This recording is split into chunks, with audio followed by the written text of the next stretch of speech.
Kasus pemerkosaan seorang anak yang disamarkan namanya sebut saja Yeni, berawal dari Yeni yang kedua orang tuanya bercerai dan masing-masing telah menikah kembali.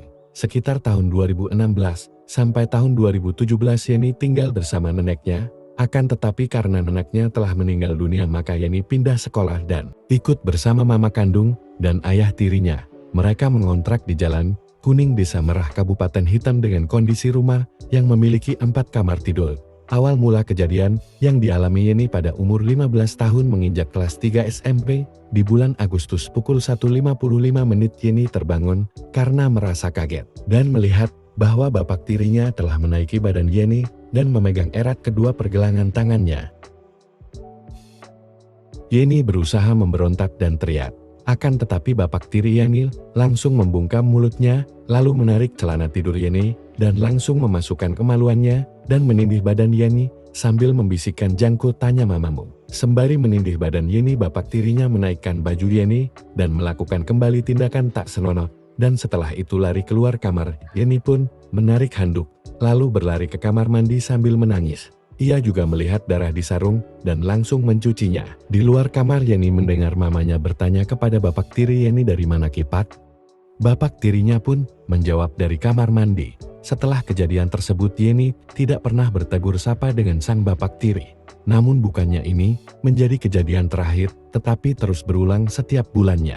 Hingga pada bulan Juli tahun 2023 tanggal 2 pukul 15, Yeni merasakan sakit perut yang sangat sakit. Namun Yeni tidak pernah terbesit bahwa ia akan hamil. Yeni akhirnya membeli obat sakit perut di warung terdekat. Namun sesampainya di rumah Yeni sudah tidak bisa menahan rasa sakit yang dirasakannya, sampai menangis terisak-isak. Sehingga adiknya yang bernama Dodo masuk ke kamar dan menanyakan keadaan Yeni kenapa kikat. Adiknya pun memanggil mama dan bapaknya untuk melihat kondisi Yeni.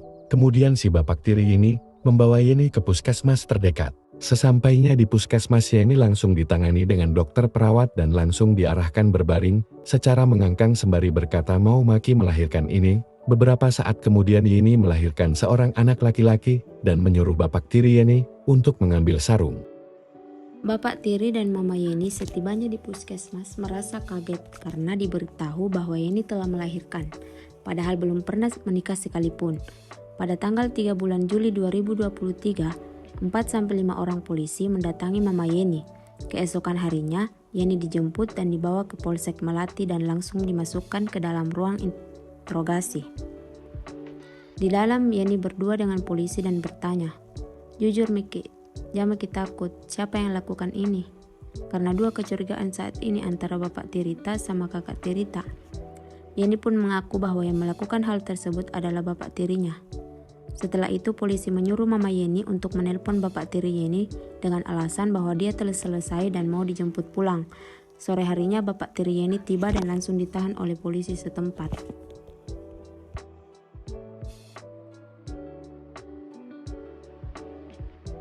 Upaya perlindungan terhadap anak tidak akan berhenti baik di Indonesia maupun di luar negeri, karena hal tersebut merupakan permasalahan universal. Pembahasan ini juga merupakan tanda dari kasih sayang dan cinta kasih di antara umat manusia, khususnya pada orang tua. Pada dasarnya, anak tidak dapat melindungi dirinya sendiri dari berbagai macam tindakan yang akan menimbulkan kerugian mental, fisik, sosial di segala bidang kehidupan dan penghidupan. Para anak harus dibantu orang lain dalam melindungi diri sendiri, mengingat situasi dan kondisi khususnya dalam kasus persetubuhan atau pemerkosaan yang terjadi pada anak.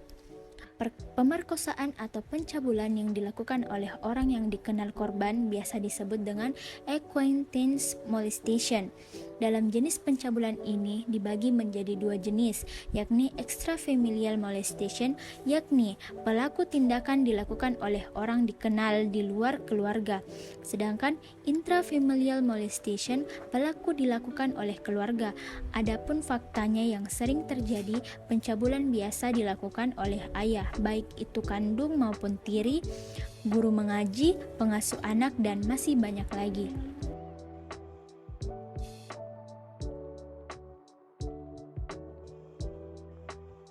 Menurut R. Sugandi, mengemukakan pemerkosaan adalah seorang pria yang memaksa pada seorang wanita, bukan istrinya, untuk melakukan persetubuhan dengannya dengan ancaman kekerasan, yang mana diharuskan kemaluan pria telah masuk ke dalam lubang kemaluan seorang wanita yang kemudian mengeluarkan air mani. Adapun unsur-unsur selengkapnya tentang pemerkosaan menurut R. Sugandi adalah pemaksaan bersetubuh oleh laki-laki kepada wanita yang bukan menjadi istrinya. Yang pertama, pemaksaan bersetubuh itu diikuti dengan tindakan atau ancaman kekerasan. Yang kedua, kemaluan laki-laki harus masuk kepada lubang kemaluan wanita. Ketiga, mengeluarkan mani.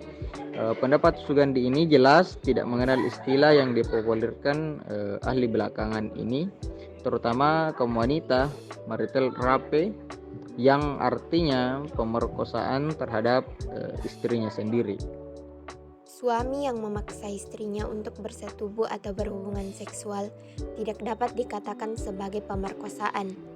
Pendapat itu menunjukkan pada suatu pemerkosaan yang terjadi secara tuntas, artinya pihak pelaku atau laki-laki pemerkosa telah menyelesaikan perbuatannya hingga selesai atau mengeluarkan air mani. Jika hal ini tidak sampai terjadi, maka secara eksplisit apa yang dilakukan laki-laki belum patut dikategorikan sebagai pemerkosaan. Perbuatan pemerkosaan merupakan seks bebas di luar perkawinan yang merupakan pihak lain yang diperkosa. Perbuatan pemerkosaan dilakukan dengan kekerasan karena bukan didasari suka sama suka. Umumnya, pemerkosaan dilakukan oleh laki-laki terhadap perempuan. Pasal 285 KUHP yang berbunyi, barang siapa dengan kekerasan atau ancaman kekerasan memaksa perempuan yang bukan istrinya bersetubuh dengan dia, dihukum karena memperkosa dengan hukuman penjara selama-lamanya 12 tahun. Dari pasal di atas dapat diuraikan bahwa unsur pemerkosaan menurut pasal 285 KUH pidana yaitu: pertama, harus ada unsur kekerasan atau ancaman kekerasan. Yang kedua, harus ada paksaan.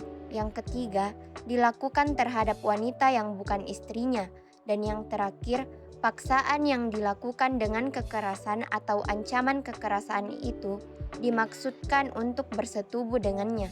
Selanjutnya, pengertian persetubuhan dalam tataran kehidupan bermasyarakat.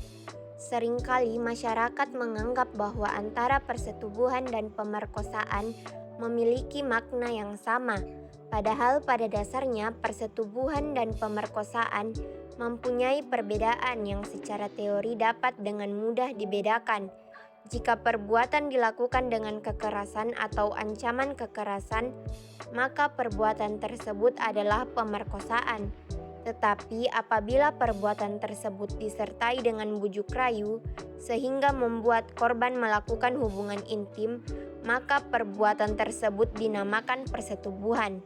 Menurut R. Sosilo, persetubuhan ialah perpaduan antara kelamin laki-laki dan perempuan yang biasanya dijalankan untuk mendapatkan anak. Jadi anggota kemaluan laki-laki harus masuk ke dalam anggota kemaluan perempuan sehingga mengeluarkan air mani. Pengertian persetubuhan menurut rumusan KUH pidana adalah sesuai Ares Hokrat sebagaimana dikutip Andi Zainal Abidin Farid disebutkan, tindakan memasukkan kemaluan laki-laki ke dalam kemaluan perempuan yang ada pada umumnya menimbulkan kehamilan. Dengan kata lain, bila mana kemaluan itu mengeluarkan air mani di dalam kemaluan perempuan. Oleh karena itu, apabila dalam peristiwa pemerkosaan, walaupun kemaluan laki-laki telah agak lama memasuki ke dalam kemaluan perempuan, air mani laki-laki belum keluar, hal itu belum merupakan pemerkosaan atau disebut dengan percobaan pemerkosaan. Namun, Andi Zainal Abidin Farid berpendapat bahwa persetubuhan itu terjadi karena pertemuan atau peraduan alat kelamin laki-laki dan perempuan, baik keluar mani atau tidak. Pandangan-pandangan tersebut juga menegaskan bahwa persetubuhan itu dapat terjadi dengan adanya perpaduan dua jenis kelamin yang berbeda. Adapun pasal yang mengatur masalah persetubuhan adalah yaitu pasal 286 KUHP yang berbunyi barang siapa bersetubuh dengan perempuan yang akan istrinya bahwa perempuan itu pingsan atau tidak berdaya dihukum penjara selama 9 tahun. Dalam persetubuhan, penulisan dapat menarik kesimpulan bahwa syarat utama adanya persetubuhan adalah kelamin laki-laki harus masuk ke dalam kelamin perempuan. Olehnya itu persetubuhan ini juga berbeda dengan pencabulan karena dalam hal percobaan kelamin laki-laki tidak disyaratkan untuk masuk ke dalam kelamin perempuan.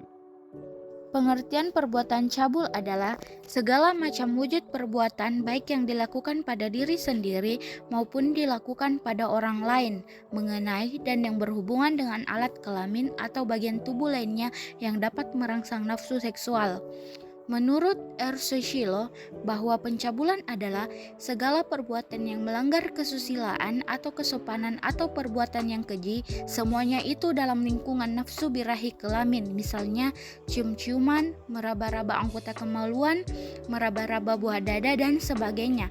Lebih tegas, Adami Casawi mengemukakan perbuatan cabul sebagai segala macam wujud perbuatan baik yang dilakukan pada diri sendiri maupun pada orang lain mengenai dan yang berhubungan dengan alat kelamin atau bagian tubuh lainnya yang dapat merangsang nafsu seksual, misalnya mengelus-elus dan menggosok-gosokkan penis atau vagina, memegang buah dada, mencium mulut seorang perempuan, dan sebagainya. KUHP menggolongkan tindak pidana pencabulan ke dalam tindak pidana kesusilaan. KUHP belum mendefinisikan dengan jelas maksud daripada pencabulan itu sendiri dan terkesan mencampur adukan pengertiannya dengan perkosaan ataupun persetubuhan. Sedangkan dalam konsep KUHP yang baru ditambahkan kata persetubuhan di samping pencabulan sehingga pencabulan dan persetubuhan dibedakan. Berdasarkan beberapa pengertian oleh KBBI, pendapat para ahli dan juga beberapa pandangan lainnya dalam legal opini ini bahwa secara mendasar Bapak Tirieni telah melanggar dan melakukan tindak pidana melawan hukum, yakni pemerkosaan terhadap anak tirinya. Dengan demikian, dengan jelas bahwasannya dalam kasus ini Bapak Tirieni terjerat pasal 285 KUHP tentang pemerkosaan dan juga pasal 298 tentang pencabulan dengan ancaman hukuman 12 dan 9 tahun penjara serta denda biaya yang telah diatur dalam pasal tersebut. Selain menggunakan saksi hukum pidana yang tegas dan konsisten untuk memperkuat dan menimbulkan efek jera bagi pelaku kejahatan seksual, salah satu hal yang perlu dipertahankan adalah saksi sosial yang diciptakan oleh masyarakat. Berbeda dengan hukum formal yang didasarkan pada ketentuan peraturan perundang-undangan yang berlaku, saksi sosial lebih berkaitan dengan adat dan kebiasaan masyarakat.